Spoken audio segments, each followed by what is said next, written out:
Hello दोस्तों, welcome to my channel UP board अड्डा। आप सभी का हमारे अपने चैनल यूपी बोर्ड अड्डा में स्वागत है। आज हम लोग कक्षा 12 की इतिहास के पहले लेसन के 30 महत्वपूर्ण जो प्रीवियस ईयर यानी पिछले वर्षों में पूछे गए क्वेश्चन हैं उनके उनके बारे में चर्चा करेंगे। ठीक है, तो सबसे पहले हम लोग इस जितने भी इम्पोर्टेंट क्वेश्चन बन सकते हैं उन इम्पोर्टेंट क्वेश्चनों के बारे में चर्चा करेंगे। और ये वीडियो आप लोगों के लिए बहुत ही महत्वपूर्ण होने वाली है, क्योंकि इस वीडियो में आप लोगों के लिए केवल वही क्वेश्चन जुड़े गए हैं जो आपकी परीक्षा की दृष्टि से बहुत महत्वपूर्ण है। ठीक है, और ये वीडियो लगभग 10 से 15 मिनट की होने वाली है। इस 10 से 15 मिनट में आप कक्षा 12 के पहले लेसन में जितने भी महत्वपूर्ण क्वेश्चन बन सकते हैं उन सब के बारे में हम चर्चा कर लेंगे। चलिए, समय ना गवाते हुए क्लास की शुरुआत करते हैं।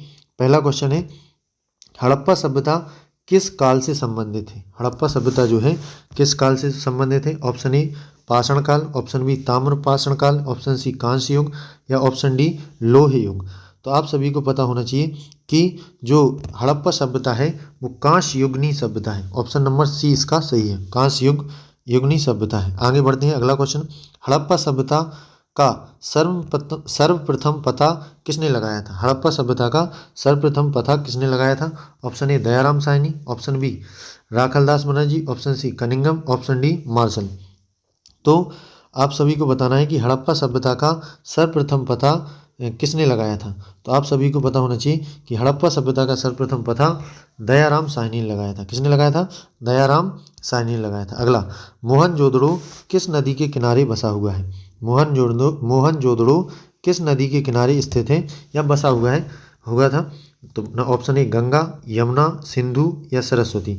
तो आप लोगों को पता होना चाहिए कि जो मोहनजोदड़ो है वो सिंधु नदी के किनारे बसा हुआ है। किसके किनारे? सिंधु नदी के किनारे बसा हुआ है।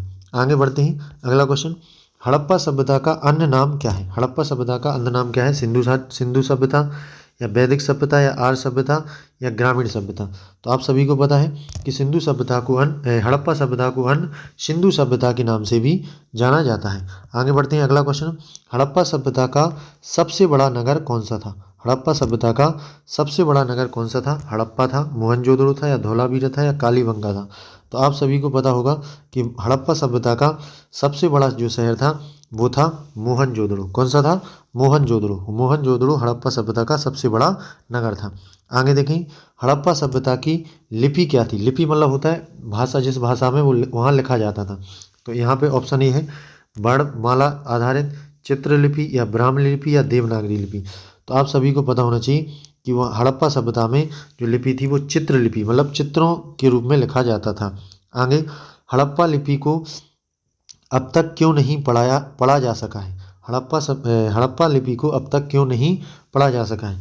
न ऑप्शन ए लेख कम है या भाषा अज्ञात है या लिपि नष्ट हो गई है या सभी कारण है। तो आप सभी को पता होना चाहिए कि जो हड़प्पा सभ्यता को अभी तक नहीं पढ़ा गया, इसका कारण है कि वहाँ उसके लेख कम है, दूसरा उसकी भाषा अज्ञात, अभी तक भाषा का पता नहीं चला है, तीसरा लिपि नष्ट हो गई है। तो इसका ऑप्शन नंबर डी सही है। यानी ये तीनों चीज़ें इंपॉर्टेंट है, मतलब तीनों चीज़ें खत्म हो गई हैं। एक तो भाषा अज्ञात है, लिपि नष्ट हो गई है। आगे बढ़ते हैं, हड़प्पा सभ्यता में ईंट कैसी होती थी? हड़प्पा सभ्यता में ईंट कैसी होती थी? कच्ची होती थी, गोल होती थी, पकी हुई होती थी या पत्थर की होती थी? तो आपको बताना है कि हड़प्पा सभ्यता में ईंट कैसी होती थी। तो इसका ऑप्शन नंबर सी बिल्कुल सही है कि पकी होती थी। कैसी होती थी? पकी होती थी। ऑप्शन नंबर सी बिल्कुल सही है।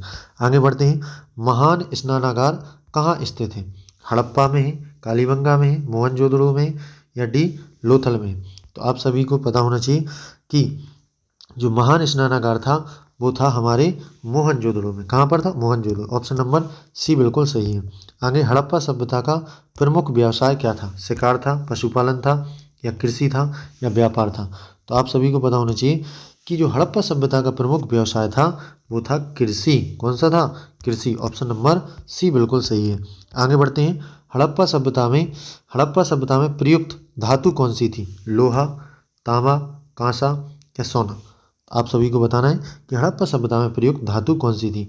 तो आप सभी को बिल्कुल से सभ्यता नाम से ही पता चलता है कांस्य युगीन सभ्यता, इसलिए यहाँ पर सबसे ज़्यादा कांसा प्रयुक्त होता था। कौन सी धातु प्रयुक्त होती थी? कांसा।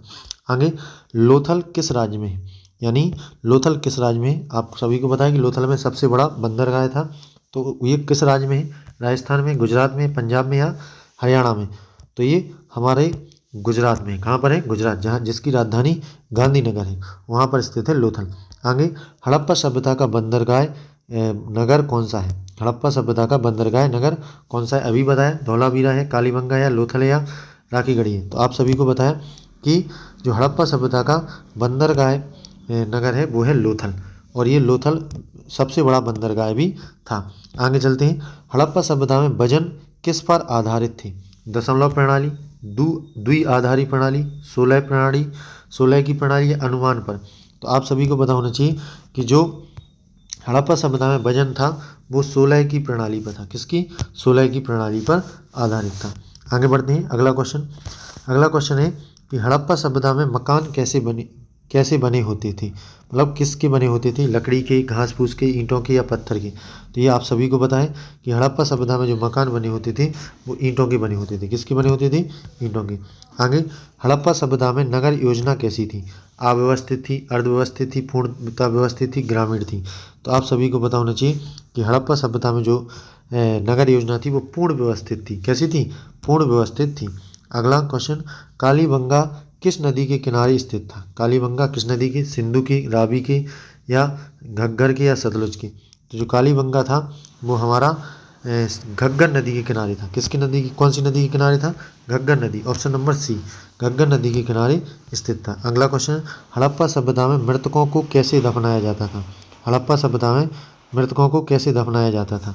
ऑप्शन ए जलाकर, ऑप्शन बी खुले में, ऑप्शन सी कब्र में या ऑप्शन डी जंगल में? तो आप सभी को पता होना चाहिए कि हड़प्पा सभ्यता में जो मृतकों को दफनाया जाता था वो कब्र में। इसलिए आपने देखा होगा मृतकों का टीला, मोहनजोदड़ो को मृतकों का टीला भी कहा जाता है, क्योंकि लोगों को दफनाए दिया जाता था, दफनाते दफनाते वहाँ पर ऊंचाई हो गई, इसलिए उसको मृतकों का टीला कहा जाने लगा। अगला, हड़प्पा सभ्यता में मातृ देवी की पूजा का प्रमाण कहाँ से मिला है? कहाँ से मिला है? मोहरों से, सिक्कों से, अभिलेखों से या ग्रंथों से? तो आप सभी को पता होना चाहिए कि हड़प्पा सभ्यता में जो मातृ देवी की पूजा का प्रमाण मिलता है वो कहाँ से मिलता है? तो आप सभी को पता होना चाहिए कि वो मोहरों से मिलता है। कहाँ से मिलता है? मोहरों से। ऑप्शन नंबर ए बिल्कुल सही है, मोहरों से मिलता है। आगे बढ़ते हैं। हड़प्पा सभ्यता की अर्थव्यवस्था किस पर आधारित थी? उद्योग पर, कृषि, व्यापार, शिकार पर या लूट पर? तो आप सभी को पता होना चाहिए कि हड़प्पा सभ्यता की जो भी अर्थव्यवस्था थी वो कृषि और व्यापार पे। ऑप्शन नंबर बी सही है, कृषि और व्यापार पर। अगला, हड़प्पा सभ्यता में पशुओं में प्रमुख कौन था? घोड़ा था, गाय थी, बैल था या ऊँट था? तो आप सभी को पता होना चाहिए कि हड़प्पा सभ्यता में पशुओं में सबसे प्रमुख था बैल। कौन सा था? बैल। ऑप्शन नंबर सी बिल्कुल सही है, ऑप्शन नंबर सी। आगे बढ़ते हैं। हड़प्पा सभ्यता का पतन किस कारण से माना जाता है? कई लोग मानते हैं बाढ़ से, या जलवायु से, या आक्रमण से। तो कई लोग बाढ़ से मानते हैं, कई लोग जलवायु परिवर्तन से, कई लोग आक्रमण से। यानी इसका ऑप्शन नंबर डी बिल्कुल सही है। कौन सा है? ऑप्शन नंबर डी बिल्कुल सही है। ठीक है, यानी तीनों से माना जाता है, बाढ़ से, जलवायु परिवर्तन, आक्रमण, तीनों से। ठीक है, आगे बढ़ते हैं। हड़प्पा सभ्यता की मोहरें किस सामग्री की थी? तांबा की, कांसा, पत्थर या लकड़ी? तो आप सभी को पता होना चाहिए कि जो हड़प्पा सभ्यता की मोहरें थी वो पत्थर की बनी थी। किसकी बनी थी? पत्थर की बनी थी। अगला क्वेश्चन, हड़प्पा सभ्यता में जल निकास व्यवस्था कैसी थी? यानी जल को बाहर कैसे निकाला जाता था? खराब, सामान, उत्कृष्ट या नहीं थी? तो आप सभी को पता होना चाहिए कि हड़प्पा सभ्यता में जल निकास की व्यवस्था उत्कृष्ट थी, बहुत सबसे अच्छी थी। कैसी थी? अच्छी थी। आगे बढ़ते हैं। धौलावीरा किस द्वीप पर स्थित है? खंबात, कच्छ, सौराष्ट्र या द्वारका? तो आप सभी को पता होना चाहिए कि जो धौलावीरा है वो किस पर है? तो कच्छ का रण गुजरात में स्थित है। अगला, हड़प्पा सभ्यता में प्रयोग होने वाला प्रमुख पशु कौन था? प्रमुख पशु कौन था? तो हाथी, शेर, बैल या घोड़ा? तो अभी हमने इसकी चर्चा की थी कि जो प्रमुख पशु था वो कौन सा था? बैल। कौन सा था? बैल। आगे बढ़ते हैं। हड़प्पा सभ्यता की खोज किस सदी में हुई? 18वीं, 19वीं, 20वीं या 21वीं।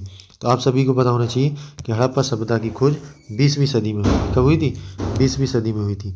अगला, हड़प्पा सभ्यता के लोग किस फसल की खेती करते थे?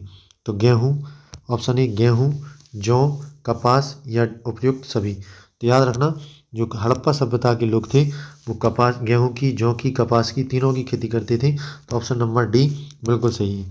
अगला क्वेश्चन, हड़प्पा सभ्यता का सामाजिक जीवन कैसा था? हड़प्पा सभ्यता का सामाजिक जीवन कैसा था? आसान था, अव्यवस्थित था, संगठित था या हिंसक था? तो आप सभी को पता होना चाहिए कि हड़प्पा सभ्यता का जो सामाजिक जीवन था वो संगठित था, मतलब एक साथ मिलकर रहते थे। अगला क्वेश्चन, हड़प्पा सभ्यता का विस्तार किन देशों तक था? ऑप्शन ए केवल भारत, ऑप्शन बी भारत और पाकिस्तान, ऑप्शन सी भारत पाकिस्तान और अफगानिस्तान, और ऑप्शन डी केवल पाकिस्तान। इसका आंसर आप लोग हमें कमेंट बॉक्स में देंगे। अगर वीडियो अच्छी लगी हो तो वीडियो को लाइक, चैनल को सब्सक्राइब करें और अपने दोस्तों तक इसको शेयर भी करें। ऐसी ही वीडियो के लिए हमारे साथ बने रहें। जय हिंद,